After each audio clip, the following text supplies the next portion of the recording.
अस्सलामुअलैकुम, welcome to my channel गुल stitching. तो आज की इस वीडियो में मैं फ्रंट ओपन ए लाइन कुर्ती की कटिंग और स्टिचिंग आपके साथ शेयर करूंगी। तो आज ही मैंने बहुत लॉन्ग टाइम के बाद ये वीडियो मैं अपलोड कर रही हूँ, तो वीडियो को फुल वॉच कीजिएगा। तो देखिए इस तरह से मैंने यहाँ पर स्लिट ओपन रखी है नीचे। इस कुर्ती की डिटेल वीडियो मेरे दूसरे चैनल गुल स्टिचिंग ट्यूटोरियल्स पर मिलेगी। यहाँ मैं कटिंग शॉर्ट में दिखाऊंगी। तो देखिए ये हमारी कुर्ती का बैक पार्ट है और जो भी हमारे शोल्डर का साइज़ है उसमें हमें हाफ इंच बढ़ा करके लेना है, क्योंकि हम इसमें कॉलर लगाएंगे और बैक पार्ट को 1 इंच हम फ्रंट पार्ट से एक्स्ट्रा कटिंग करते हैं। और शोल्डर की लेंथ रहेगी हमारी 7 इंच, क्योंकि ये हमारा मीडियम साइज़ है। तो शोल्डर मैंने यहाँ पर 7.5 इंच रखा है, तो नीचे भी इस तरह से 7.5 इंच पर मार्क करेंगे और यहाँ पर एक सीधी लाइन ड्रॉ करेंगे। और यहाँ पर हमारे लूजिंग ऐड करने के बाद हमारी कुर्ती 38 इंच हमें रखना है, तो यहाँ पर 9.5 इंच पर इस तरह से मार्क करेंगे और इसकी वेस्ट लाइन की मार्किंग करेंगे। तो यहाँ पर हमें 15 इंच रख रहे हैं। जो ये कमर की मार्किंग होती है हमारी ये हाइट के अकॉर्डिंग रखी जाती है। तो देखिए हमारी यहाँ पर हिप लेंथ यहाँ पर 21.5 इंच है। तो इस तरह से हमने ये तीनों लाइन सीधी ड्रॉ कर ली हैं। और यहाँ पर हमारा वेस्ट का जो साइज़ है, वेस्ट का साइज़ हमारा 30 है, 2 इंच की हमने लूजिंग ऐड की है, यानी 32 इंच हमने यहाँ पर रखा है। हिप साइज़ हमारा 42 है, उसमें 2 इंच की लूजिंग ऐड की है हमने, तो यहाँ पर 11 इंच रखा है। और यहाँ पर घेर हम अपने कपड़े के हिसाब से लेंगे, क्योंकि हमारे पास ये 2.5 मीटर फैब्रिक है, इसमें हमें स्लीव्स भी बनानी है, तो मैंने इसको बहुत ज़्यादा ए लाइन नहीं रखा है। तो यहाँ पर हमने ये सीधा स्केल से मार्क करेंगे और ये फिर हम कर्व वाला स्केल लेंगे। इससे हमारी जो शेप है बहुत अच्छी आती है। तो नीचे को भी इसी तरह से हम ये रखेंगे और जो हमने यहाँ पर सिलाई मार्जिन लिया है वो भी इसी तरह से मार्क कर लेंगे। तो ये देखिए यहाँ पर बैक पार्ट की हम ये मार्किंग करेंगे आर्म होल की। और यहाँ पर 1 इंच हम शोल्डर को डाउन करेंगे, क्योंकि हमारी कॉलर वाली कुर्ती है। और नेक की यहाँ पर चौड़ाई रखेंगे 3 इंच और इस तरह से हम शोल्डर स्लोप डाउन करेंगे। और 1 इंच हम बैक पार्ट को एक्स्ट्रा रखेंगे, तो उसकी भी मार्किंग कर लेते हैं। अब इसकी हम कटिंग कर लेंगे। तो ये हमारे पास 2.5 मीटर फैब्रिक है, जो हमारा 3 पीस सूट आते हैं वही है 2.5 मीटर। इसी में से हमें स्लीव्स भी निकालनी है। तो देखिए जो हमारा कपड़ा बचा है यहाँ से हम फ्रंट पार्ट निकालेंगे, फ्रंट ओपन रखेंगे। तो इस तरह से फैब्रिक को घुमा कर रखेंगे। तो ये हमारी फ्रंट ओपन कुर्ती है। तो पट्टी हमें फोल्डिंग के लिए अलग से नहीं लेनी है, इसी में से हमें कपड़े को फोल्ड करना है। तो मैंने यहाँ पर 2.5 इंच पर मार्क किया है। तो पट्टी हमारी डबल फोल्ड होती है, तो 2 इंच हमारा उसमें फोल्डिंग में चला जाएगा और हाफ इंच एक्स्ट्रा है जो एक दूसरे के ऊपर ओवरलैप होगा। तो देखिए जो बैक पार्ट है हम इसके ऊपर सेट करेंगे और कोशिश करेंगे कि नीचे हमारा ज़्यादा से ज़्यादा फैब्रिक बचे, क्योंकि हमारी स्लीव्स भी हमें इसी में से नीचे से निकालनी है। तो यहाँ पर इस तरह से मैंने सेट किया है, ये देखिए। तो देखिए जो 2.5 इंच हमारा फैब्रिक था उसके आगे से मैंने इसको बैक पार्ट को यहाँ पर सेट किया है और यहाँ पर हमारा थोड़ा सा फैब्रिक कम आ रहा है, तो यहाँ पर ये देखिए सिलाई में हमारा आ जाएगा। तो इस तरह से हम इसकी कटिंग कर लेंगे। और यहाँ से दामन को हमें थोड़ा सा कर्व में रखना होता है, ताकि हमारे कोने नहीं लटके। और यहाँ पर हम हिप की जगह पर और वेस्ट की जगह पर और आर्म होल की जगह पर यहाँ पर छोटे छोटे से कट लगा लेंगे। तो देखिए जो 1 इंच हमने बैक पार्ट को एक्स्ट्रा रखा था, तो फ्रंट पार्ट में से हम ये 1 इंच कट करके निकाल देंगे। और जितना भी हमारा यहाँ पर शोल्डर का साइज़ है उसी हिसाब से हम इसकी दोबारा मार्किंग करेंगे। तो यहाँ से देखिए हमने 7.5 इंच रखा है, इस तरह से हमने इसको सीधा करेंगे। और यहाँ पर 1.25 इंच अंदर की साइड को हमने तिरछा मार्क किया है और फ्रंट आर्म होल की शेप दी है। तो इस तरह से देखिए हमारे फ्रंट आर्म होल की कटिंग हो गई है। अब हमारे पास ये जो फैब्रिक बचा है इसमें से ये लगभग 22 इंच है, तो इसमें हमारी स्लीव्स आ जाएगी। लेंथ बिना जोड़ के ही हमारी ये स्लीव्स आ जाएंगी। तो इस तरह से हम इसको 4 फोल्ड करके रखेंगे और यहाँ पर 3.5 इंच पर मार्क करेंगे। तो स्लीव्स की लेंथ रखनी है हमें यहाँ पर 22 इंच। तो यहाँ पर हमारी फुल स्लीव्स निकल आई है और यहाँ से हम 2.5 इंच पर मार्क करेंगे, ठीक है। और 8.5 इंच का हमारा आर्म होल बन रहा है, तो इस तरह से हमें इंची टेप को रखना है गोलाई में और 8.5 इंच पर इस तरह से हम मार्क कर लेंगे और स्लीव्स की इस तरह से हम शेप देंगे। तो जो भी हमारी स्लीव्स का सेंटर निकल रहा है इसके अंदर की साइड यहाँ पर हमें हाफ इंच डाउन कटिंग करना है। फ्रंट आर्म होल की शेप यहाँ पर रखनी है। और यहाँ पर आगे से इसकी जो स्लीव्स ओपन है वो 5 इंच है और यहाँ पर साथ में हम सिलाई मार्जिन भी ऐड करेंगे। तो ये हमने कर्व वाले स्केल से इसकी शेप दी है। तो अब हम इसकी कटिंग कर लेते हैं। अगर इसकी कटिंग आपको डिटेल में सीखनी है तो आप मेरे यूट्यूब चैनल गुल स्टिचिंग ट्यूटोरियल्स पर देख सकते हैं, वो मेरा दूसरा चैनल है। तो देखिए हम यहाँ पर फ्रंट जो आर्म होल है इसकी भी डीप कटिंग करेंगे इस तरह से। तो ये हमारी कुर्ती की कटिंग हो गई है कंप्लीट। तो आप ये देख सकते हैं ये हमारी कुर्ती का बैक पार्ट है जो हमने 1 इंच बढ़ा कर रखा है, और ये हमारी कुर्ती के फ्रंट पार्ट हैं, ये हमने 2.5 इंच एक्स्ट्रा फैब्रिक को कट किया है।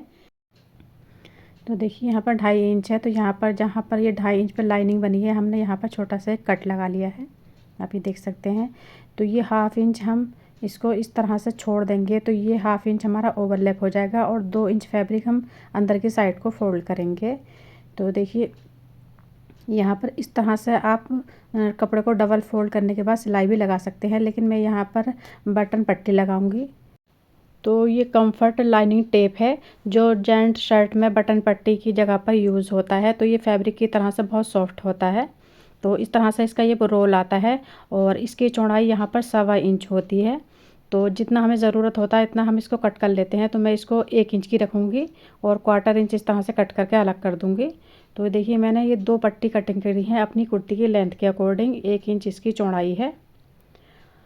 अब यहाँ पर ये देख सकते हैं, यहाँ पर जो मैंने ये 2.5 इंच फैब्रिक लिया था, तो कपड़े को इस तरह से मैं 2 इंच की दूरी पर यहाँ पर एक क्रीज लाइन बनाऊंगी, और 1/2 इंच हम यहाँ पर फैब्रिक छोड़ देंगे। आप ये देख सकते हैं कट हमारा यहाँ पर है, लेकिन हमने 1/2 इंच छोड़ने के बाद जो 2 इंच फैब्रिक बचा था उसको इस तरह से हमें फोल्ड करना है। तो इस तरह से 2 इंच हम देख लेंगे। तो 2 इंच की दूरी पर हम इसको आयरन से एक क्रीज लाइन बनाएंगे।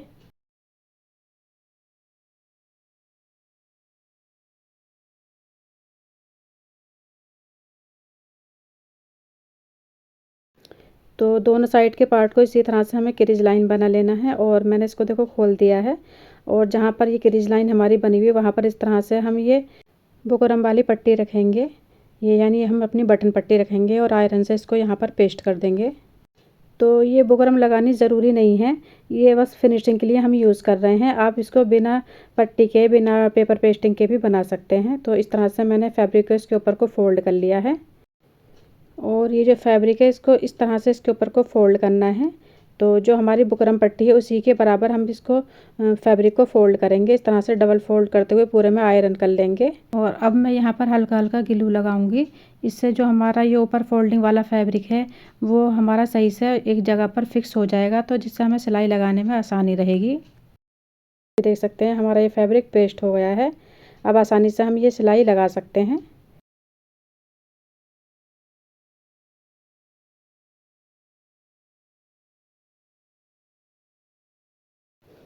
अब इसके किनारे पर भी हमें सिलाई लगानी है, यानी यहाँ पर लपकी सिलाई लगानी है, और इससे यह होगा कि जो हमने बुकरम पट्टी पेस्ट की है वो धुलने के बाद भी अलग नहीं होगी। तो इसी तरह से हमने ये दोनों पट्टी रेडी कर ली हैं। तो इसको इस तरह से हम रखेंगे।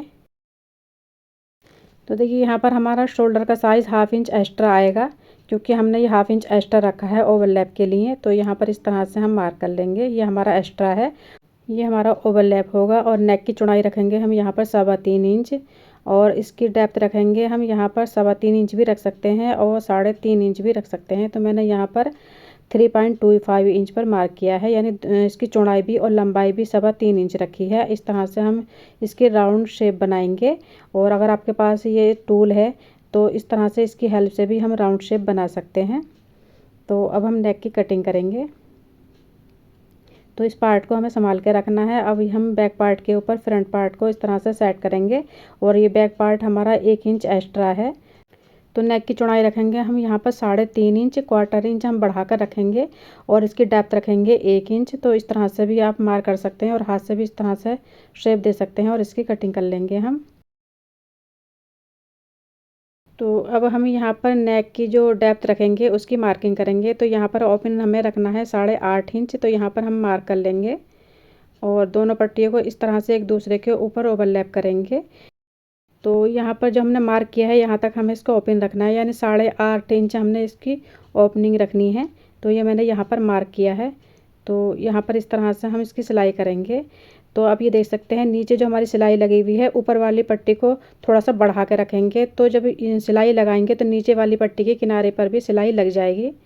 तो इस तरह से हम इसको बंद कर लेंगे, क्योंकि यहाँ पर हमारी बॉडी नज़र आ सकती है, इसलिए यहाँ पर इसको बंद करना ही लेडीज़ कुर्ती में ज़्यादा ठीक रहता है। तो यहाँ पर मैंने थोड़ा सा इसको ओपन रखा है 11 इंच। अब इसको मैं रॉन्ग साइड से भी दिखाती हूँ। हमारी सिलाई देखिए अच्छे से लग गई है। तो अब हम फ्रंट और बैक के शोल्डर को ज्वाइन करेंगे।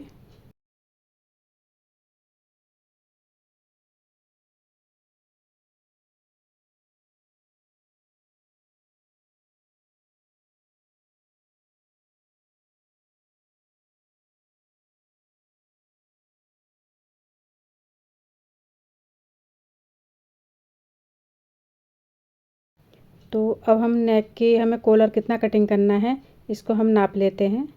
तो इस तरह से एक पैर का फैब्रिक हम छोड़ देंगे और इस तरह से हम इसको नापेंगे। तो यहाँ पर 10.25 इंच आ रहा है हमारा।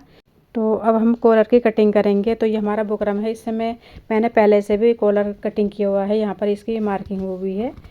तो हम यहाँ पर इस तरह से पहले बैक पार्ट को रखेंगे इस तरह से, और यहाँ पर 1/4 इंच इस तरह से बढ़ा के रखेंगे इसको। और ये फ्रंट वाले नेक को भी इस तरह से हम सेट करेंगे और इसके बराबर बराबर इस तरह से पहले मार्क कर लेंगे। लेकिन कटिंग हमारी यहाँ से नहीं होती है, हमारी जो सिलाई होती है लगभग एक पैर के बराबर अंदर की साइड होती है। तो लगभग 1/4 इंच इस तरह से हम आगे बढ़ाकर इसकी मार्किंग करेंगे। और कॉलर की चौड़ाई रखेंगे हम 1 इंच, इसको हम 1/4 इंच भी रख सकते हैं। तो मैंने जो फ्रंट में पट्टी रखी है वो भी 1 इंच रखी है। तो यहाँ पर इसकी कॉलर की चौड़ाई भी मैं 1 इंच रख रही हूँ। अब हम इसकी लेंथ चेक कर लेते हैं। तो हमें इसकी लेंथ रखनी है 10.25 इंच। और यहाँ पर थोड़ी सी हल्की सी राउंड शेप देंगे और यहाँ पर स्टेपलर से मैं पिन कर लूँगी, जिससे हमें नेक कटिंग करने में आसानी रहेगी। तो 2-3 जगह मैंने इस तरह से पिन अप किया है। अब हम इस कॉलर की कटिंग करेंगे।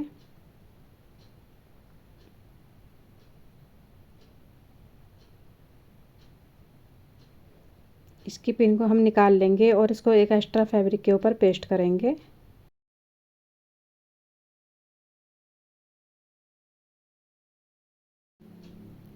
और यहाँ पर 1/2 इंच हम फोल्डिंग के लिए रखेंगे और बाकी एक्स्ट्रा फैब्रिक को हम कटिंग कर लेंगे। और अब इसको इसके ऊपर को हम फोल्ड करेंगे। तो बुकरम से पहले इस तरह से हम फोल्ड कर लेंगे और यहाँ पर हम हल्की सी ग्लू लगाएंगे, जिससे हमारा फैब्रिक यहाँ पर पेस्ट हो जाएगा। तो पहले इस तरह से हम पेस्ट कर लेंगे और थोड़ा सा अगर इसमें थोड़ा ग्लू ज़्यादा लग जाता है तो हमारी आयरन इस यहाँ पर थोड़ी चिपकती है। तो इसको सीधी साइड से भी अच्छे से हम इसको आयरन कर लेंगे और इसको दूसरे फैब्रिक के ऊपर यहाँ पर सिलाई लगाएंगे। तो देखिए यहाँ से हमें सिलाई लगानी है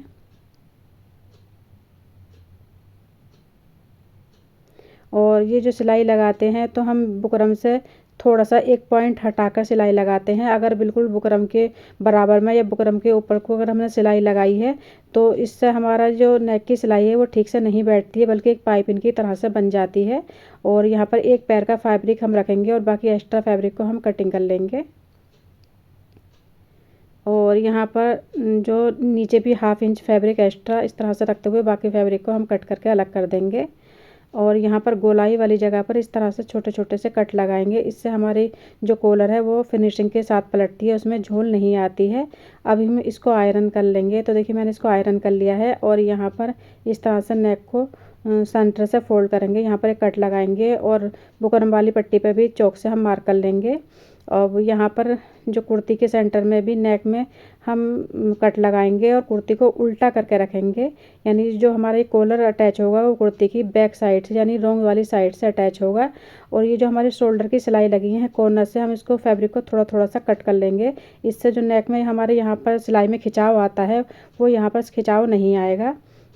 तो ये देखिए सेंटर से सेंटर मैच करेंगे और यहाँ पर हम सिलाई लगाएंगे बुकरम के बराबर में रखते हुए।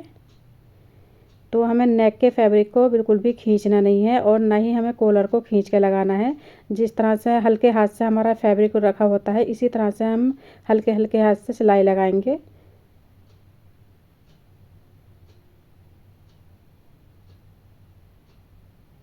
तो देखिए कॉलर को हम आगे बढ़ते हुए नहीं रखेंगे, बल्कि एक पॉइंट अगर कॉलर हमारा पीछे रहेगा तो ज़्यादा सही रहता है, लेकिन बाहर की साइड नहीं निकलना चाहिए हमारा कॉलर।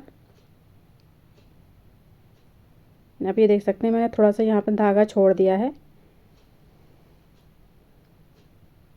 अब ये जो जितना कॉलर हमारा दूसरी वाली साइड से अटैच हुआ है शोल्डर तक, इतना हम पहले मार्क कर लेंगे। दोनों साइड में जितना कॉलर हमारा दूसरी साइड में अटैच हुआ है, तो दूसरी वाली साइड में भी इतना ही कॉलर हमारा अटैच होना चाहिए। तो जहाँ पर हमारी ये सिलाई है वहाँ पर इस तरह से हम कॉलर को फोल्ड करेंगे और यहाँ पर चॉक से मार्क कर लेंगे। तो ये देखिए इतना ही फैब्रिक हमारा दूसरी वाली साइड में अटैच होना चाहिए, क्योंकि ये हमारा नेक कटा हुआ होता है। अगर ये थोड़ा सा फैब्रिक खिंच जाता है तो हमारा नेक का साइज़ बड़ा हो जाएगा और कॉलर भी ज़्यादा अटैच हो जाएगा, तो इससे हमारा नेक एक साइड को भागेगा।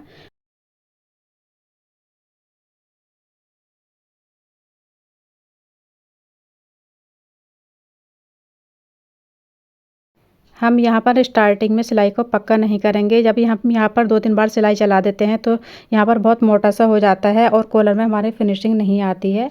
तो हम यहाँ पर सीधे डायरेक्ट सिलाई कर देना है हमें।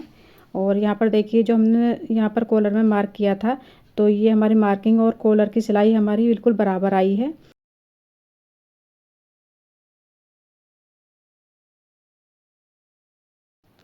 कुर्ती को हम फ्रंट साइड में इस तरह से कॉलर को पलट लेंगे और कुर्ती की जो बैक साइड में जो हमने सेंटर में कट लगाया था, यहाँ से ही हम सिलाई लगाने स्टार्ट करेंगे।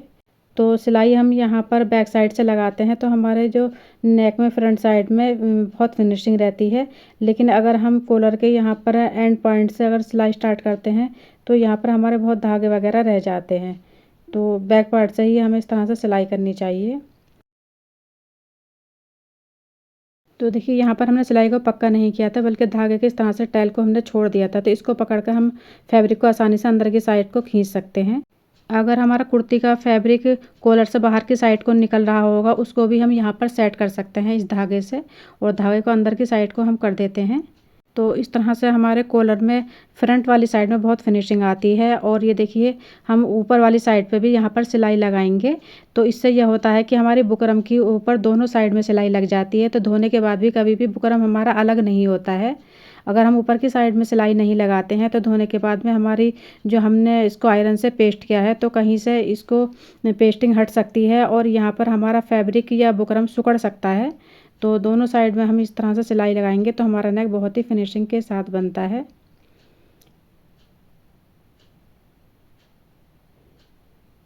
तो बैक साइड में लाकर हम यहाँ पर सिलाई को पक्का कर लेंगे और जितना एक्स्ट्रा धागे वगैरह हैं इसको हम कट कर लेंगे।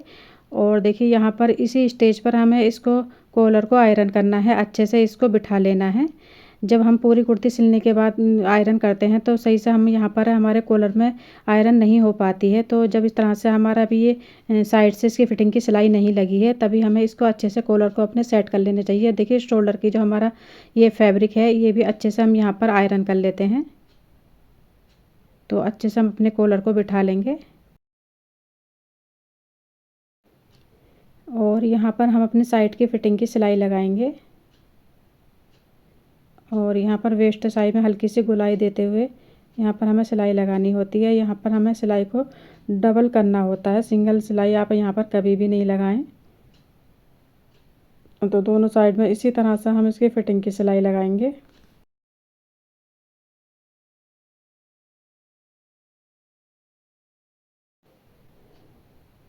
तो यहाँ पर स्लिट में इसको सिक्योर करने के लिए हम यहाँ पर अलग से पट्टी लगाएंगे। तो जो कॉटन की कुर्ती होती हैं अक्सर हमारे चाक यहाँ से फट जाते हैं, तो 1 इंच की पट्टी को डबल फोल्ड करके हमने यहाँ पर अटैच कर लिया है।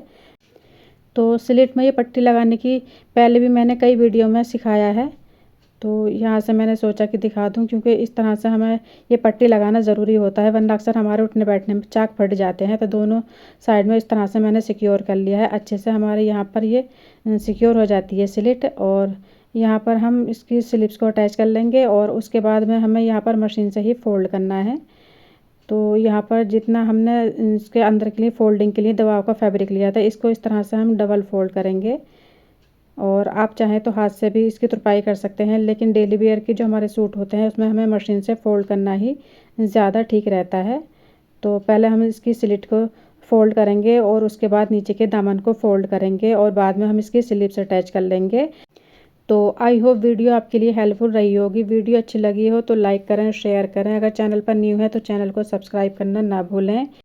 तो यहाँ पर अच्छे से कपड़े को बिल्कुल सीधा करके हमें सेट करना है और जहाँ पर हमारी स्लिट ओपन हो रही है वहाँ से 1/2 इंच ऊपर इस तरह से हमें सिलाई लगानी है। यहाँ की सिलाई हमारी एकदम सीधी आनी चाहिए। और जो हम ये कपड़ा फोल्ड करते हैं स्लिट में, तो ये हमारा एक ही बराबर फैब्रिक फोल्ड होना चाहिए इस तरह से।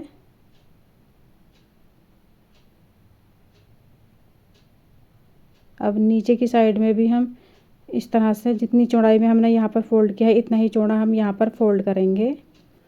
तो इस कुर्ती की डिटेल में आपकी कटिंग सीखना चाहते हैं तो मेरे जो सेकंड चैनल है गुल स्टिचिंग ट्यूटोरियल्स, उस पर आप इसकी कटिंग डिटेल में देख सकते हैं। और अगर इस वीडियो में कुछ भी समझ में नहीं आया तो आप कमेंट्स करके पूछ सकते हैं। मैं सभी कमेंट्स को पढ़ती हूँ और उसका रिप्लाई भी करती हूँ। और इस तरह से हम यहाँ पर स्लिट से फैब्रिक को मिलाकर रखेंगे। तो दोनों चाक हमारे एक बराबर आने चाहिए, छोटे बड़े नहीं होने चाहिए। तो इस तरह से भी हम बैक पार्ट को भी यहाँ पर डबल फोल्ड करेंगे। तो स्लीव्स अटैच करना मैंने इसमें नहीं दिखाया है क्योंकि वीडियो की लेंथ बहुत ज़्यादा हो गई है। तो ये है हमारी कुर्ती की फाइनल लुक, आप ये देख सकते हैं। और मैंने बटन को ऊपर से रख कर ही लगाया है, यहाँ पर हमने काज बटन नहीं कराए हैं। तो वीडियो कैसी लगी कमेंट्स करके ज़रूर बताइएगा। Thank you for watching.